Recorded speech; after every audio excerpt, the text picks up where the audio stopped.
नमस्कार and welcome to curiously education. दोस्तों, मैं प्रशांत मावानी आप सभी का बहुत बहुत हार्दिक रूप से स्वागत करता हूं। आज 22 अप्रैल 2022 है। हमारे टेबल के ऊपर हैं 5 इंपॉर्टेंट टॉपिक्स। चाइना एक नए देश में एक्सपांशन करने, एक नए रीजन में इनफैक्ट एक्सपांशन करने लगा है। एक बहुत ही इंपॉर्टेंट आर्टिकल है ये। उसके बाद हम बात करने वाले हैं श्रीलंका के इकोनॉमिकल प्रॉब्लम्स के बारे में। जुडिशरी के साथ जुड़ा हुआ एक टॉपिक है। यूके के पॉलिटिक्स के बारे में हम बात करने वाले हैं। उसके पीछे एक खास रीज़न है, विल टॉक अबाउट इट। और नीति आयोग ने बैटरी स्वैपिंग को लेकर एक ड्राफ्ट पॉलिसी तैयार की है। इसके कुछ इंपॉर्टेंट पॉइंट्स को हम समझने वाले हैं। तो let's start with the first one, growing ambitions. The Hindu का ये आर्टिकल है। 19 अप्रैल को चाइनीज गवर्नमेंट ने एक लैंडमार्क सिक्योरिटी पैक्ट साइन किया। किसके साथ?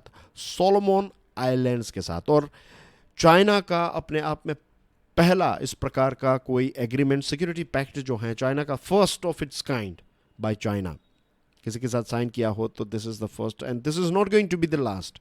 ये पहला ऐसा सिक्योरिटी पैक्ट चाइना ने किसी देश के साथ साइन किया है। रही बात तो सोलोमोन आइलैंड की, तो कहाँ पर है ये सोलोमोन आइलैंड? तो as you can see this is Australia here, right? Australia, ये रहा इंडियन ओशन और ये रहा पैसिफिक ओशन। यहाँ ये तास्मान सी है, ये कोरल सी, यहाँ पर आप देख सकते हैं इक्वेटर की लाइन निकल रही है, राइट? और ये जो north Pacific region, south Pacific region है, ये this is tropic of Capricorn. और यहाँ पर आपको इंडोनेशिया, ये वाला देश जो है ना, दिस इज इंडोनेशिया। ये इसको फॉलो, ये लाइन के इस तरफ इंडियन ओशन की तरफ जो भी है, this is Indian ocean, this is Papua New Guinea.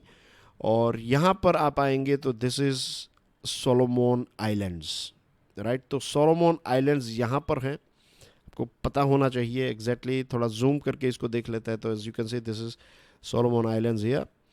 और I hope things are clear as far as इसका लोकेशन इज कंसर्न्ड। तो अब बात करते हैं कि चाइना जो है वो यहाँ पर क्या क्या कर सकता है। चाइना का ये एक जो सिक्योरिटी रोल है पैसिफिक ओशन में, वो एक्सपांड करना चाहता है, नंबर 1। और अपनी सिक्योरिटी फोर्सेस को यहाँ पर डिप्लॉय करेगा, army, navy, air force, basically Chinese military को यहाँ पर डिप्लॉय करेगा, यहाँ पर रखेगा। और ऑस्ट्रेलिया और यूएसए के लिए ये एक अलार्मिंग सिचुएशन है। सायरन बजने लगे हैं ऑस्ट्रेलिया और यूएसए में, हाइपोथेटिकली। देखिए, ऑस्ट्रेलिया के बहुत नज़दीक है ये सोलोमन आइलैंड, हमने देखा, नंबर 1। नंबर 2, यूएसए का जो गुआम एयरबेस है वो भी यहाँ से नज़दीक है। अब इस चीज़ को लेकर वॉशिंगटन यानी कि यूएसए ने क्या किया, वो इस वीक कर्ट कैंपबेल नाम के एक सीनियर ऑफिशियल हैं और इंडो पैसिफिक कोऑर्डिनेटर हैं, तो उनको सोलोमोन आइलैंड्स भेजेंगे। और यूएसए जो है वो अपनी एम्बेसी को सोलोमोन आइलैंड्स में रीओपन करना चाहता है 29 ईयर्स के बाद। ये डिसीजन जो है वो यूएसए ले रहा है। और चाइना ने इसके बारे में बहुत मजाक उड़ाया। चाइना ने ये कहा कि अभी तक 29 ईयर्स जितना वक्त हो गया है कि सोलोमन आइलैंड्स में आपने अपनी एम्बेसीज और चीज़ें बंद कर दी हैं, और अब चाइना कुछ कर रहा है तो आप यहाँ पर घुस रहे हो, एक्सेट्रा। तो चाइना यहाँ पर कहीं ना कहीं एक मजाक उड़ा रहा है या फिर बता रहा है, वहाँ पर एक इम्प्रेशन क्रिएट करने की कोशिश कर रहा है कि देखिए यूएसए जो है वो हर जगह पर हमारा विरोध कर रहा है, एक्सेट्रा एक्सेट्रा एंड थिंग्स, तो नेगेटिव दिखाने की कोशिश कर रहा है। अब कई दशकों से चाइना ने यह कहा था कि कभी भी चाइना अपना मिलिट्री बेस दुनिया के किसी भी देश में नहीं खोलेगा। लेकिन 2017 में जिबूटी नाम का जो देश है, एक अफ्रीकन देश है, रेड सी के साथ अपनी बॉर्डर शेयर करता है, it was the first overseas military base of China. 2017 में इसको ओपन किया। तो अब देखिए, जिबूटी में ऑलरेडी वो, या फिर आप कह सकते हैं कि इंडियन ओशन में ऑलरेडी प्रेजेंट था। पाकिस्तान में जो ग्वादर हैं वहाँ पर भी वो वही करने वाले हैं। कैम्बोडिया जो है वो गल्फ ऑफ थाईलैंड के साथ अपनी बॉर्डर शेयर करता है, साउथ चाइना सी के साथ नहीं, गल्फ ऑफ थाईलैंड। और गल्फ ऑफ थाईलैंड का पानी इवेंचुअली कहाँ पर मिलेगा? इंडियन ओशन के साथ। और एटलांटिक ओशन में इक्वेटोरियल गिनी नाम का एक देश है, राइट? ये जो अफ्रीका का देश है, इक्वेटोरियल गिनी, अफ्रीका के इस साइड पर, यहाँ पर आता है अफ्रीका के, इक्वेटोर यहाँ से पास होती है, इसलिए इसका नाम इक्वेटोरियल गिनी है। तो इस देश में भी इस प्रकार के नेवल बेस बनाने की बातचीत जो है, मीन्स वहाँ पर चीज़ें जो हैं वो चल रही हैं। तो फ्यूचर में ये सारे चाइना के अलग अलग बेस होंगे। अब चाइना पंचशील को भी फॉलो करता है, 5 प्रिंसिपल्स ऑफ पीसफुल को एग्जिस्टेंस के, कहीं पर भी ये हथियारों का और इन सारी चीज़ों का इस्तेमाल नहीं करेगी। ये सारी चीज़ें जो पहले चाइना कहता था, दशकों से जो चाइना कहता था कि हम मिलिट्री बेस किसी देश में नहीं करेंगे एक्सेट्रा, ये सारी चीज़ें चेंज हो रही हैं। और अभी लेटेस्ट खबर ये आ रही थी कि मीडिया रिपोर्ट्स ये कहते हैं कि चाइना और पाकिस्तान ने मिलकर पीओके रीजन में पेट्रोल्स किए हैं। अब चाइना जानता है कि ये पीओके वाला रीजन जो है वो भारत का है, अभी फ़िलहाल ये पाकिस्तान के कंट्रोल में, लेकिन है तो भारत का पार्ट। तो यहाँ पर इस प्रकार के पेट्रोल्स और इसी के साथ जो CPEC है, चाइना पाकिस्तान इकोनॉमिक कॉरिडोर, तो इसका रास्ता भी यहाँ से निकलता है पीओके से, तो क्लियर वायोलेशन कर रहा है और अपनी दादागिरी दिखा रहा है। और इसके साथ जो एक वखान कॉरिडोर है, तजिकिस्तान जो अफ़गानिस्तान और शिनजियान को एक दूसरे के साथ जोड़ने वाला जो पोर्शन है, तो वहाँ पर भी सिक्योरिटी फोर्सेस को, तजिकिस्तान में सिक्योरिटी फोर्सेस को चाइना ने डिप्लॉय किया है। तो ये जो नया एक सोलोमन आइलैंड में चाइना ने ये बेस जो अपना बनाया है, जो नया सिक्योरिटी पैक्ट साइन किया है, ये लेटेस्ट ज़रूर है but it's not going to be the last. और एक स्नोबॉल की तरह जैसे जैसे ये आगे बढ़ता जाएगा ये बड़ा ही होता जाएगा। तो चाइना का यहाँ पर एक क्लियर प्लान जो है वो हमने डिस्कस कर लिया है।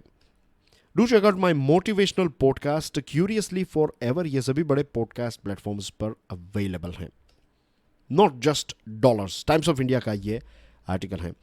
प्रेसिडेंट गोतबाया राजपक्षे ने 17 नए मिनिस्ट्रियल अपॉइंटमेंट्स किए हैं और श्रीलंका ने IMF यानी कि इंटरनेशनल मॉनिटरी फंड के साथ बेल आउट की डिस्कशन जो है उसको स्टार्ट कर दिया। What is bail out? Bail out यानी कि आप प्रॉब्लम में हैं, फाइनेंशियल प्रॉब्लम में है, फाइनेंशियल टर्म है ये। वैसे क्रिमिनल जस्टिस सिस्टम में भी इसका इस्तेमाल होता है कि कोई व्यक्ति जेल में है, लॉकअप में है, तो उसको बेल, या फिर जेल में है तो उसको बेल मिलती है कि आप बाहर निकल जाए। तो बेल आउट यानी कि अगर कोई लेट्स से फाइनेंशियल प्रॉब्लम में है तो उनको थोड़े पैसे देकर उन प्रॉब्लम्स को सॉल्व करने की कोशिश की जाती है, तो this is a bail out. तो श्रीलंका ने बेल आउट रिगार्डिंग बातचीत जो है वो IMF के साथ स्टार्ट कर दी है और इंडिया ने इस बातचीत को सपोर्ट किया है।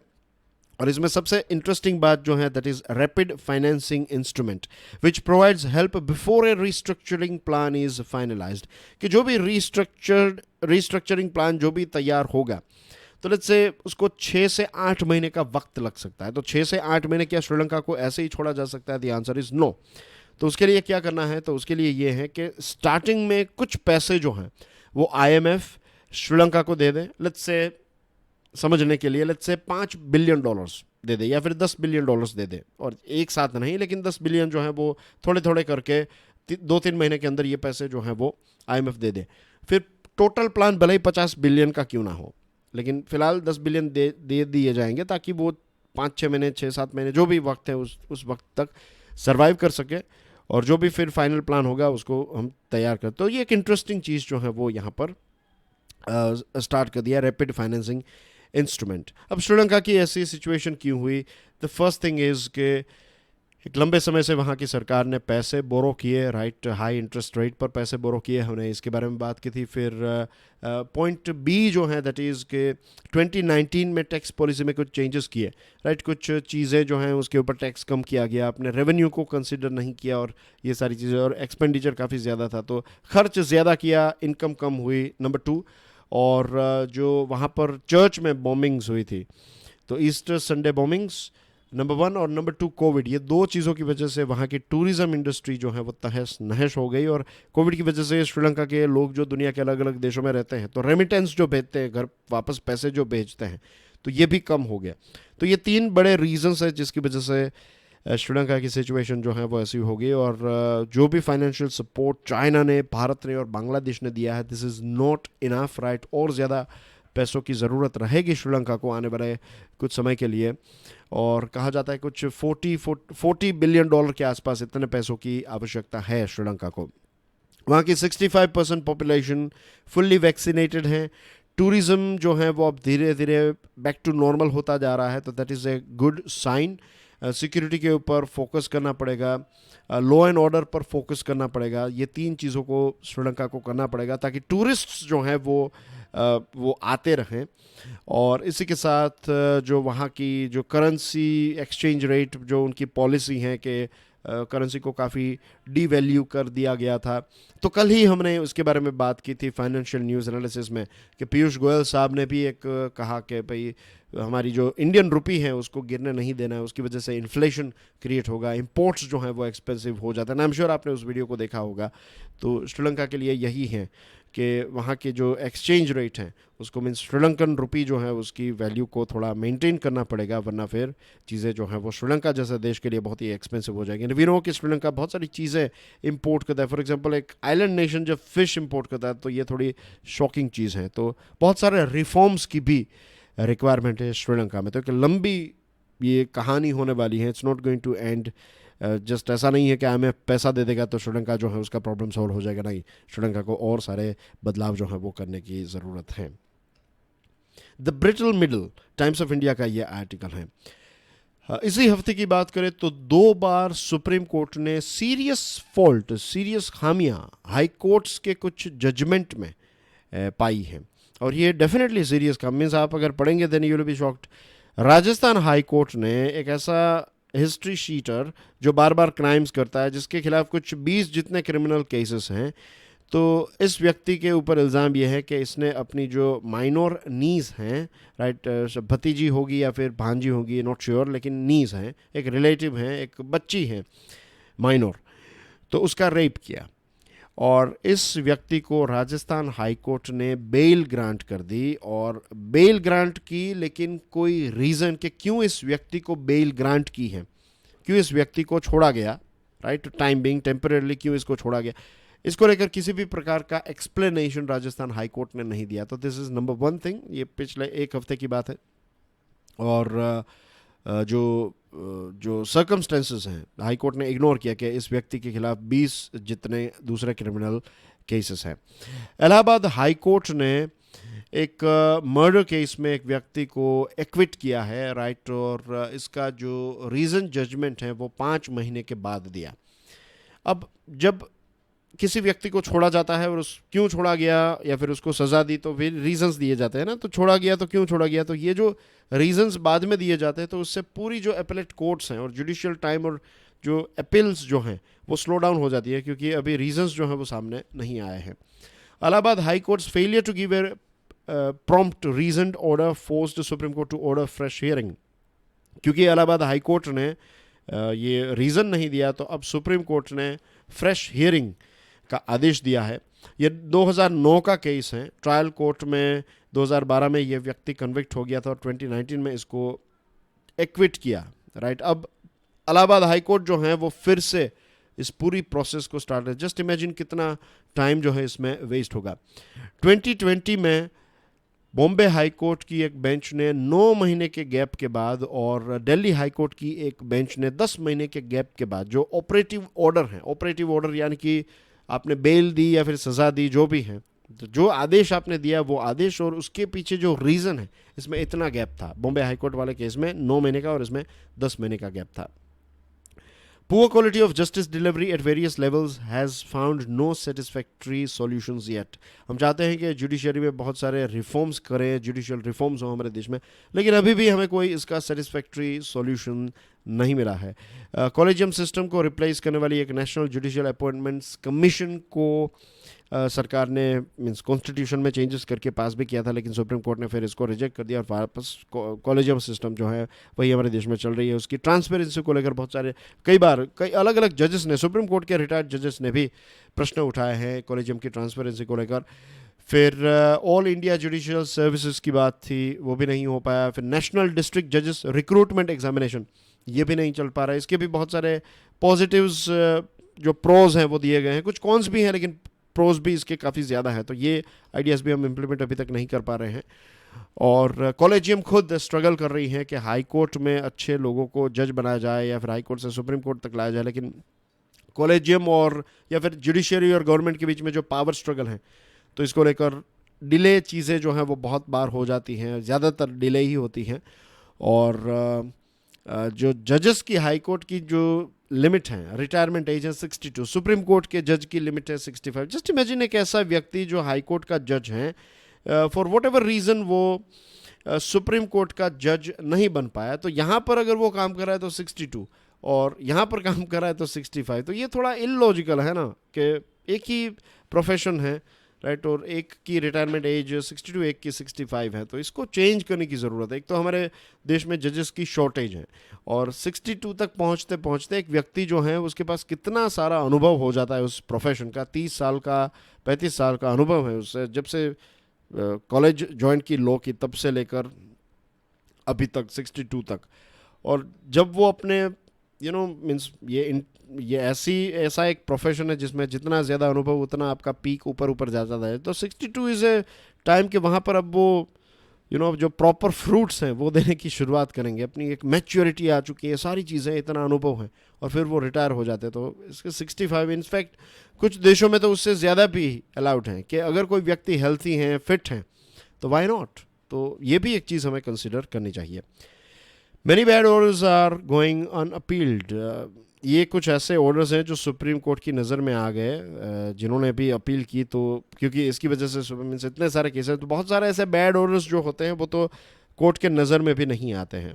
And as we all know कि जुडिशरी एक बहुत ही इंपॉर्टेंट पिलर है हमारी डेमोक्रेसी का, और इसमें वीकनेस यानी कि ओवरऑल गवर्नेंस में एक वीकनेस आ जाएगी, is it? So I hope things are clear. Britain's house of shame, Pioneer का ये आर्टिकल है। द ऑब्जर्वर एक बहुत ही अच्छा न्यूज़पेपर माना जाता है, राइट। इसी न्यूज़पेपर जो मंडे से सैटरडे को आता है तो इसको गार्डियन कहते हैं, और संडे को ये इसका नाम होता है द ऑब्जर्वर।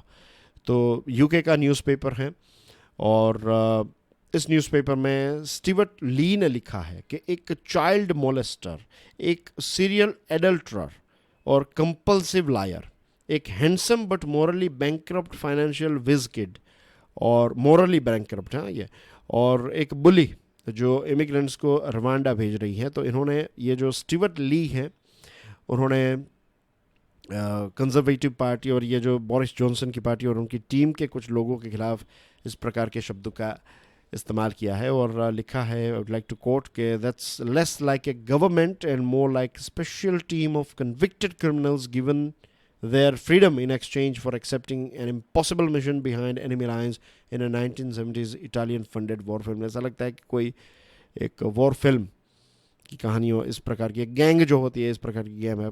ये क्यों ऐसा बता रहे हैं? आपकी स्क्रीन पर जो तस्वीर है, इनका नाम है इमरान अहमद खान। ये कंजर्वेटिव पार्टी के मेंबर हैं, यूके की पार्लियामेंट के मेंबर हैं, और इन्होंने रेजिग्नेशन दिया अभी, क्योंकि इस व्यक्ति ने 15 साल के एक लड़के को सेक्सुअली एब्यूज़ किया था, राइट, एक माइनर को एब्यूज़ किया था। तो ऐसे लोग जो हैं वो बोरिस जॉनसन की टीम में हैं। फिर बोरिस जॉनसन की बात करें, मुझे भी ये नहीं पता था, लेकिन ये पता चला कि as you can see here के सीरियल एडल्टरर, ऐसे शब्द का इस्तेमाल किया है इसमें। एडल्टरर यानी कि एक लेट्स से एक व्यक्ति जो शादीशुदा हैं, राइट, उसकी शादी हो चुकी है, और वो फिर जो एक्स्ट्रा मैरिटल अफेयर करता है, किसी दूसरे की वाइफ या फिर हस्बैंड के साथ अफेयर करता है, तो that is called extra marital affair, isn't it? तो शादी के बाद के उसके बाहर के अफेयर्स जो हैं उसके। तो बोरिस जॉनसन के कुछ 7 बच्चे हैं, और सभी बच्चों की जो माँ है वो अलग है। लेकिन ये तो चलो, उसने कोई, अब इलीगल है नहीं, दैट्स अ डिफरेंट थिंग। उस देश में इसको इलीगल माना जाता है, नहीं माना जाता है।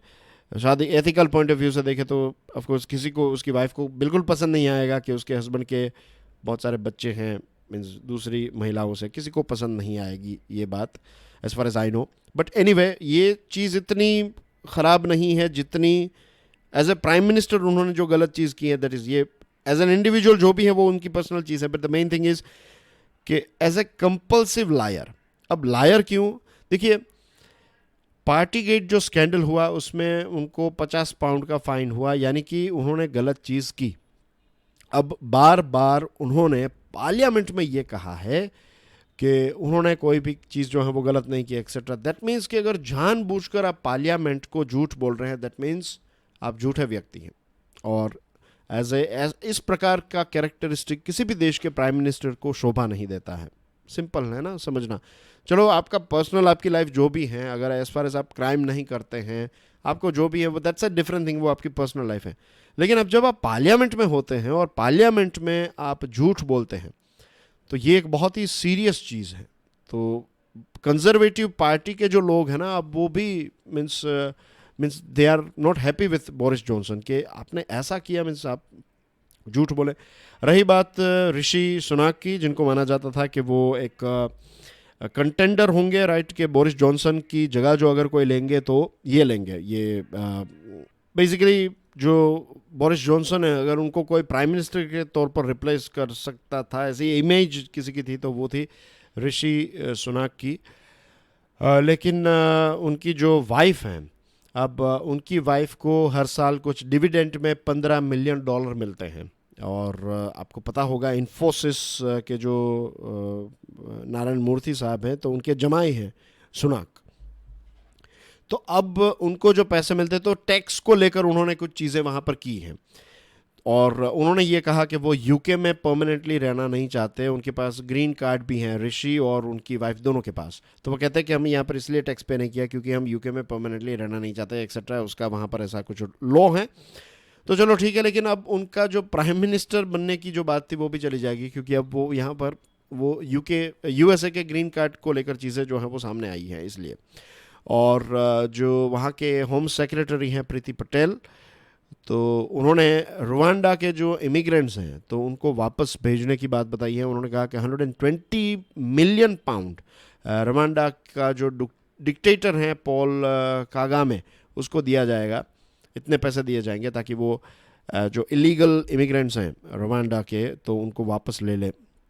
वहाँ पर उनके साथ क्या होगा, कितनी क्या क्या चीज़ें उनको झेलनी पड़ेगी, ये सारी चीज़ों को कंसिडर नहीं किया। और होम सेक्रेटरी जो हैं वो ये गर्व से कह रहे हैं कि ये पहली बार किसी देश ने इस प्रकार की कोई स्कीम स्टार्ट की होगी। वैसा ऐसा हकीकत नहीं है, दूसरे देशों ने भी इस प्रकार की स्कीम्स की थी।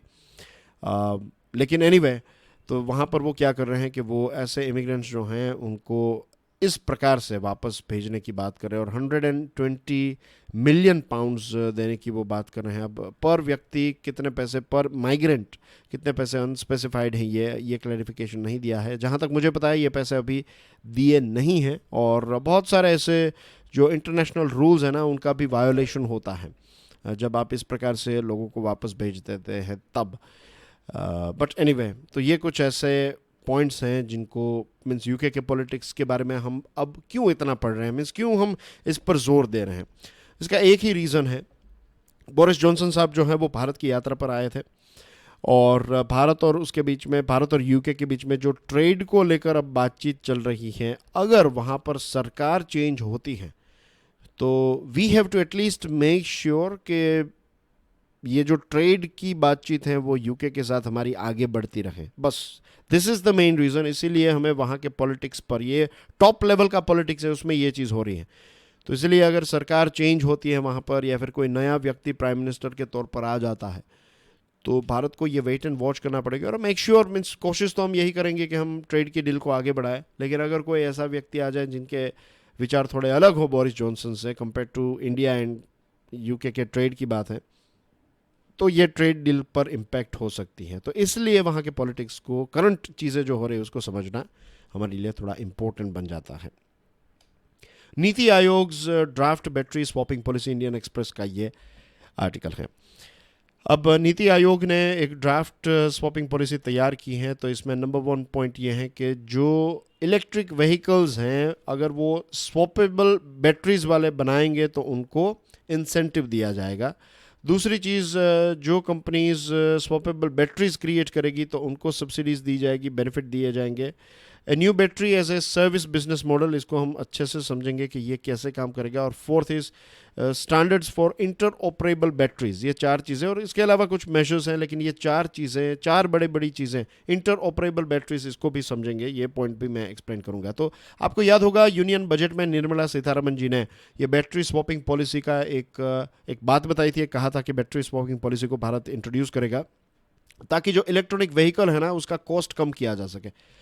अब कैसे किया जा सकता है, मीन्स एग्जांपल ये है कि एक व्हीकल जो होता है ना ईवी, उसकी कुछ प्राइस लेट्स से 50% जितनी कीमत, अगर उसकी कीमत है 1 लाख रुपए तो 50,000 रुपये तो सिर्फ उसकी बैटरी की कीमत होती है।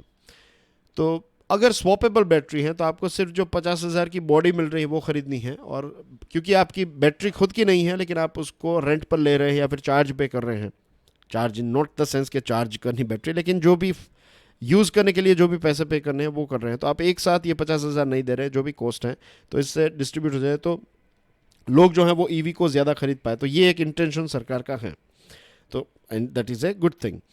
Policy is targeted at supporting the adoption of battery swapping. Means ये policy of course battery swapping policy नाम से ही पता चल जाता है कि बैटरी स्वैपिंग को और ज़्यादा प्रमोट करने के लिए है, और स्टार्टिंग में ये इलेक्ट्रिक स्कूटर्स और 3 व्हीलर्स पर ट्राई की जाएगी, और उसके बाद धीरे धीरे करके बड़े व्हीकल्स और कार्स में भी इसको इम्प्लीमेंट किया जा सकता है. ये ड्राफ्ट जो है वो कंसल्टेशन के लिए 5 जून तक अवेलेबल हैं, और 5 जून तक हम हमारे सजेशंस कमेंट्स जो हैं वो दे सकते हैं.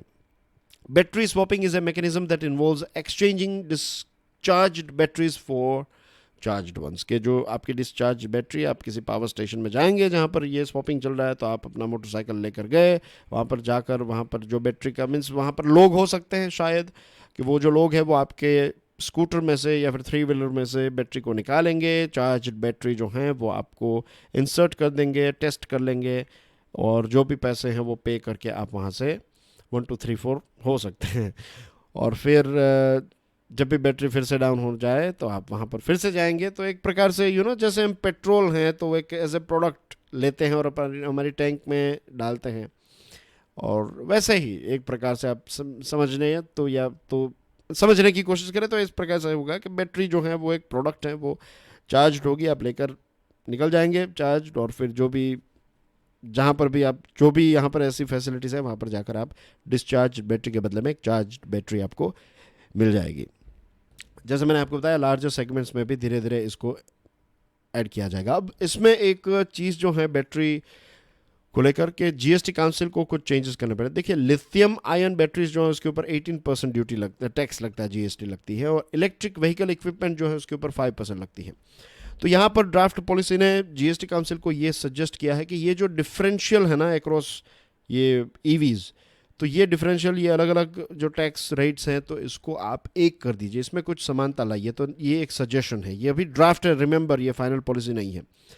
फिर फ्लोट बैटरी, फ्लोट यानी कि तैरने वाली बैटरी, ऐसा नहीं है तैरने वाली नहीं, एक्स्ट्रा बैटरीज आपको चाहिए ना. अगर आपने 100 बैटरीज ऐसी हैं टोटल और 100 व्हीकल्स हैं तो शॉर्टेज होगी कि जब आप जाएंगे किसी ना किसी के व्हीकल में ये बैटरीज होगी तो फिर चार्जिंग स्टेशन पर कुछ नहीं होगा. तो we need extra batteries, right. 100 vehicles हैं तो हमें चाहिए लेट्स से 1000 बैटरी चाहिए, कि आपको 24/7 चार्ज बैटरीज मिल ही जाएगी. तो इसके लिए जो बैटरी का प्रोडक्शन करना है तो टैक्स रेट नंबर 1 जीएसटी को जो सजेशन दिया दैट इज़ वन थिंग. दूसरी चीज़ कि सब्सिडी मिले, जो बैटरी प्रोवाइडर्स हैं जो बैटरी को प्रोड्यूस करेंगे उनको कुछ सब्सिडी मिलेगी, तो दैट विल एनकरेज देम कि और ज़्यादा बैटरीज, और थोड़ा उनको प्रॉफिट मिलेगा तो फिर वो ज़्यादा चीज़ें जो हैं वो क्रिएट करेंगे, इसे नेट. फिर जो बैटरी चार्ज हो रही हैं तो वो कंसेशनल टैरिफ से चार्ज हो, जो पीक पीरियड का जो रेट होता है और नॉन पीक पीरियड का जो रेट होता है, तो नॉन पीक पीरियड में बैटरी को चार्ज किया जाए अगर पॉसिबल हो, या फिर जो चार्ज बैटरी को चार्ज करने के लिए जो रेट है उसका पैसों का रेट वो कम से कम हो, दैट इज़ इम्पोर्टेंट. फिर यूनिक आइडेंटिफिकेशन नंबर दिया जाएगा सभी बैटरी को ताकि उसको ट्रैक भी किया जा सके, मॉनिटर भी किया जा सके, राइट. पता चले कि किस व्यक्ति के व्हीकल में वो बैटरी चल रही है, ये वेरी इंपॉर्टेंट. अगर किसी ने डैमेज किया, ऐसा कुछ किया, तो उससे फिर पैसे भी हम वसूल सकते हैं. ऐसे कुछ मैकेनिज़म्स तो हमें रखने ही पड़ेंगे. फिर नीति आयोग ने बैटरी स्वैपिंग को बैटरी एज ए सर्विस बास बिजनेस मॉडल में रखा है. तो बास बिजनेस मॉडल का मतलब यहाँ पर यह है कि एक इंटरऑपरेबिलिटी होनी चाहिए, यानी कि जो भी कंपोनेंट्स आप यूज़ कर रहे हैं बैटरी के, तो वो सारे के सारे कंपोनेंट्स किसी भी मीन्स एक यूनिवर्सल बैटरी की एक डिज़ाइन, राइट, कि इस प्रकार की कुछ चीज़ें कि ये सारे कंपोनेंट्स एक दूसरे में आप यूज़ कर सके, आप इजीली बैटरी को स्वैप कर सके. That is the most important thing. It's like एक चार्जर, राइट, एक ऐसा मोबाइल का चार्जर जो एप्पल में भी चले, सैमसंग में भी चले, वन प्लस में भी चले, ओप्पो, वीवो, जो भी अलग अलग फ़ोन्स हैं सभी में चले ऐसा एक चार्जर, और किसी को डैमेज ना करे, सभी में चले. इस प्रकार की यूनिवर्सल बैटरीज हमें क्रिएट करनी पड़ेगी. और जो मेजर बैटरी प्रोवाइडर्स हैं उनको एक डेटा शेयरिंग एग्रीमेंट भी साइन करना पड़ेगा कि बैटरी की हेल्थ क्या है, परफॉर्मेंस कितना है, राइट। ये सारी चीज़ें जो हैं वो इस प्रकार का डेटा वो शेयर करेंगे ताकि पूरी इंडस्ट्री जो है वो एक्सपांड हो। और सरकार एडवांस्ड केमिस्ट्री सेल्स जो एसीसी है ना बैटरीज, तो उनको ही सपोर्ट करेगी। फेम 2 स्कीम में जो बैटरीज को सपोर्ट किया जाता है उसके इक्विवेलेंट या फिर उससे अच्छी जो बैटरीज हैं उनको ही सपोर्ट सरकार करेगी। एक कंपनी है EV, EV two wheeler EV company है, इसका नाम है बाउंस, राइट। तो ये जो बाउंस है ना, इस बाउंस ने ये स्टार्ट किया है, ये बैटरी स्वैपिंग वाला सिस्टम उन्होंने स्टार्ट किया है कि आप अगर बाउंस के मोटरसाइकिल यूज़ करते हैं, टू व्हीलर्स यूज़ करते हैं, तो आप बाउंस के डेजिग्नेटेड स्पॉट पर जाकर बैटरीज जो हैं उनको एक्सचेंज कर सकते हैं। फिर ऑफ कोर्स व्हीकल जलने के केसेस अभी बहुत आ रहे हैं, तो इलेक्ट्रिकल इंटरफेस जो यूज़ होता है, टेम्परेचर क्यों बढ़ जाता है, ये सारी चीज़ों को लेकर सेफ्टी स्टैंडर्ड्स और जो सॉफ्टवेयर यूज़ होता है तो वो सेल्फ सर्टिफाइड होगा। उसके कुछ स्टैंडर्ड्स हैं, AIS 156-2020, AIS 038 रेव 2 2020, इसको आपको फॉलो करना पड़ेगा। और इसी के साथ नीति आयोग ने ये सजेशन दिया है कि जो जो बड़े सिटीज़ हैं, मेट्रोपॉलिटन सिटीज़ जिसमें पॉपुलेशन 40 लाख या फिर उससे ज़्यादा है, तो जब भी ये ड्राफ्ट फाइनलाइज हो जाएगा, पॉलिसी फाइनलाइज हो जाएगी, तो उसके 1-2 साल के अंदर इसमें स्टार्ट किया जाएगा ये नेटवर्क बैटरी स्वैपिंग का। और उसके बाद जो 5 लाख वाली पॉपुलेशन वाले जो हमारे दूसरे ऐसे सिटीज़ हैं या फिर कैपिटल्स हैं, तो वहाँ पर इसको स्टार्ट किया जाएगा, राइट। तो I hope things are clear to you as far as this new policy is concerned. और एक प्रश्न है, पर्सोना नॉन ग्राटा का मतलब क्या होता है, ये बताइए। Before I and I would like to add few things here. कल 2 कमेंट्स मुझे पढ़ने को मिली, मैं उनके ऊपर बात करने वाला था, लेकिन अब मैं बात नहीं करना चाहता क्योंकि आई डोंट वांट कि इस प्रकार की चीज़ों में हम समय वेस्ट करें, right. But I would like to say कि देखिए, जो ये 2 पर्टिकुलर स्टूडेंट्स हैं या फिर जो व्यूअर्स हैं, तो उनको मैं कहना चाहता हूँ कि देखिए, हमारे जो एजम्पशंस होते हैं ना, वो हमारे एजम्पशंस होते हैं, राइट। वो हम खुद फॉर्म करते हैं उन एजम्पशंस को। रही बात आप में से, आप में मीन्स एक स्टूडेंट ने ये कहा कि मेरे सारे वीडियोस जो हैं उसमें मैं हमेशा सरकार की निंदा ही करता ही रहता हूँ। तो ये नीति आयोग की ये जो ड्राफ्ट पॉलिसी हमने अभी डिस्कस की, क्या इसमें मैंने सरकार की निंदा की है? क्या इंडिया और UAE के बीच में जो एग्रीमेंट हुआ है वो वीडियो अवेलेबल है, क्या उसमें मैंने निंदा की है? क्या फाइनेंशियल न्यूज़ में सरकार जब प्रोडक्शन लिंक्ड इंसेंटिव स्कीम के बारे में कुछ डेटा प्रोवाइड करती है और उसकी हम तारीफ़ें करते हैं, अच्छी बातें करते हैं, इतनी जॉब्स जनरेट हुई है, तो क्या वो निंदा है?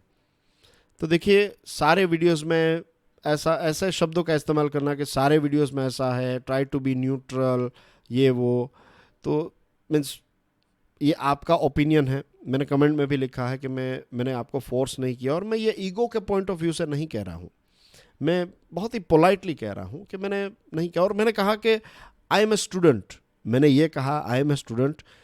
तो एक व्यक्ति ने ऐसी कमेंट की कि भाई मैं किसी स्टूडेंट का स्टूडेंट बनना नहीं चाहता हूँ, राइट। मैं किसी ऐसे स्टूडेंट का स्टूडेंट, द थिंग इज, देखिए, चीज़ों को समझिए। स्टूडेंट का मतलब क्या होता है पता है? कोई ऐसा कह रहा है कि मैं सबसे पहले एक स्टूडेंट हूँ या फिर मैं first of all I am a student, उसका मतलब ये है कि स्टूडेंट जो है ना, that student is a seeker. वो हमेशा नई नई चीज़ें सीखने के लिए तैयार हैं, वो हमेशा चेंज की प्रोसेस में जाने के लिए तैयार हैं। अगर मैं कहूँ कि I am a teacher, I am a master, that means I have arrived, मैं एक ऐसे पॉइंट पर पहुँच गया हूँ, अब आगे जाने की कोई ज़रूरत नहीं है, पॉसिबिलिटीज़ नहीं है। तो that is a place where I can say, या फिर कोई भी ऐसा कह सकता है, ऐसा मेरा मानना है। बट आई वुड से कि student, being a student is something that is my right, हम सभी का राइट है ये, और स्टूडेंट ही हमें बनना, किसी स्टूडेंट का स्टूडेंट आपको नहीं बनना है, बस आपको स्टूडेंट बनना है। और मेरी बेस्ट विशेस हैं आपके लिए। हो सकता है कि इतने समय के बाद, वीडियोस देखने के बाद भी आपको ऐसा लगा हो कि आई एम बायस्ड या फिर न्यूट्रल नहीं हूँ या फिर सरकार की निंदा कर रहा हूँ, तो माफ़ कीजिएगा। अगर इतने सारे वीडियोस देखने के बाद आप स्टडी IQ से मेरे वीडियोस देखते हैं, आपने कहा है, तो अगर इतने समय से देख रहे हैं और फिर भी आपका ये ओपिनियन है, तो I don't think so I am the best person. आप बहुत सारे टीचर्स हैं, बहुत अच्छे टीचर्स हैं, यूट्यूब पर हैं, ऑफलाइन भी हैं, तो शायद वो ही आपके डाउट्स को सॉल्व कर पाए। I am not that capable, मैं आपको शायद सेटिस्फेक्शन नहीं दे पाऊँगा। तो आई वुड रिक्वेस्ट कि आप दूसरे टीचर्स से सीख लीजिए, यही मेरा कहना है व्हेन आई सेड। और मैंने डेफिनेटली आपको फोर्स नहीं किया है, लेकिन जो शब्दों का आप इस्तेमाल कर रहे हैं ना, वो ऐसा नहीं करने चाहिए। मैं आपसे शायद एज में भी थोड़ा बड़ा हूँ, राइट, और यहाँ पर जब मैं सिखाता हूँ तो आई एम ए टीचर।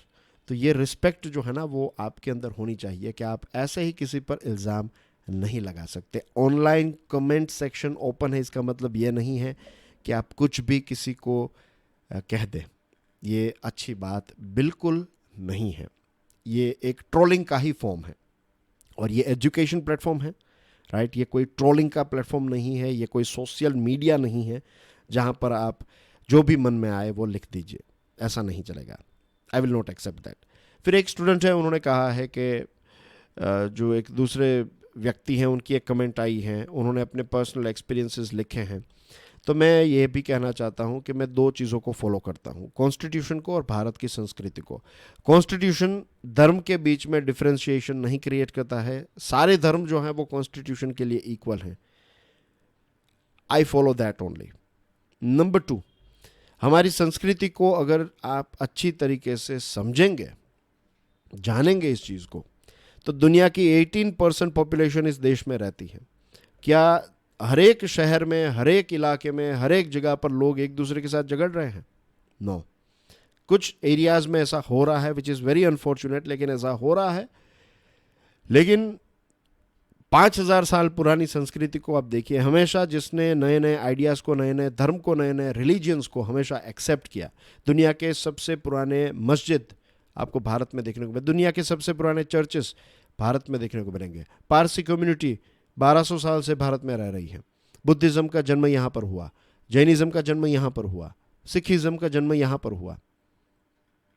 इसके अलावा भी कुछ धर्म हो सकते हैं, शायद मैं अभी उनका नाम ना ले रहा हूँ। यहूदियों की बात करें तो यहूदी खुद कहते हैं कि दुनिया में अकेला ऐसा देश है जहाँ पर धर्म के नाम पर कभी भी यहूदियों को परेशान नहीं किया गया, तो दैट इज़ इंडिया। तो इस चीज़ को मैं फॉलो करता हूँ। अगर इस चीज़ में अगर आपको बायसनेस नज़र आती है तो again I am sorry, again I would say with kind words के तो ये सीरीज़ आपके लिए नहीं है। Anyway, my best wishes. तो ये क्लैरिफिकेशन जो है ना स्टूडेंट्स, सॉरी रेगुलर स्टूडेंट्स, आपको इससे कोई लेना देना नहीं है, लेकिन ऐसा लग रहा होगा आपको, लेकिन आपका लेना देना है इससे। द रीज़न इज़ कि आपको ऐसा नहीं लगना चाहिए कि सर जो है वो अब धीरे धीरे चैनल ग्रो होने लगी है तो सर ईगो से बात कर रहे हैं, स्टूडेंट को ये कह रहे हैं कि आपको फोर्स नहीं कर रहा हूँ देखना को, तो ऐसे ऐसे टोन से मैं बात नहीं कर रहा हूँ। लेकिन हाँ, अगर कोई पर्सनल प्रॉब्लम है तो ईमेल कर दीजिए, राइट। ये कहीं पर आप जा रहे हैं और पूरी दुनिया वहाँ पर है और आप किसी को कहे कि तू ऐसा लग रहा है, तू ऐसा कर रहा है, वो कर रहा है, दैट इज़ नॉट मीन्स ये हमारे इंडियन कल्चर का पार्ट ही नहीं है। वो कहता है ना कि अगर किसी की निंदा करनी है तो अकेले में कीजिए और किसी की तारीफ करनी है तो सबके सामने कीजिए। और रही बात सरकार की निंदा की, तो सरकार के जो नेगेटिव पॉइंट्स होते हैं उसको हम डिस्कस करते हैं। हम किसी पर्टिकुलर पार्टी का नाम लेकर या फिर किसी पर्टिकुलर पॉलिटिशियन का नाम लेकर ऐसा नहीं कह रहे हैं कि इसको वोट मत दीजिएगा, इसको ये मत कीजिएगा। और ये सारे आर्टिकल्स हैं, ये आर्टिकल्स न्यूज़पेपर्स में अवेलेबल हैं, उनके रेफरेंस भी मैं देता हूँ कि ये आर्टिकल्स हैं, तो आप खुद पढ़ लीजिए उन आर्टिकल्स को, आपको सारी चीज़ें समझ में आ जाएगी। अगर आप खुद पढ़ते हैं तो फिर आपको एनालिसिस की ज़रूरत ही नहीं है। अगर आप खुद पढ़ लेते हैं और आप सारी चीज़ें समझ जाते हैं तो फिर ज़रूरत ही नहीं है आपको किसी भी एनालिसिस की।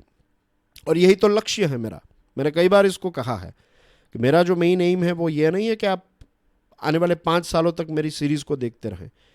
मेरा लक्ष्य यही है कि जितने कम समय में, जितना क्विकली पॉसिबल हो, अच्छी तरीके से आप इंडिपेंडेंट हो जाए कि आपको किसी के वीडियोस ना देखने पड़े। मेरे नहीं, मेरे एटलीस्ट चलो मेरे तो वीडियोस ना देखने पड़े, दूसरों की मैं बात नहीं कर रहा हूँ, लेकिन मेरे वीडियोस ना देखने पड़े। यही मेरी कोशिश होती है कि एक विद्यार्थी जो, एक स्टूडेंट जो है वो इंडिपेंडेंट हो जाए। ये सबसे बड़ी जीत होती है किसी भी टीचर की। और विद्यार्थी अगर स्टूडेंट से जो टीचर है उसे आगे निकल जाए तो भी इसमें जीत तो गुरु की ही है. सोचिएगा इसके बारे में. Anyway, thank you very much for your love and support, and I really mean it. Thank you very much for your love and support. God bless you all. Jai Hind.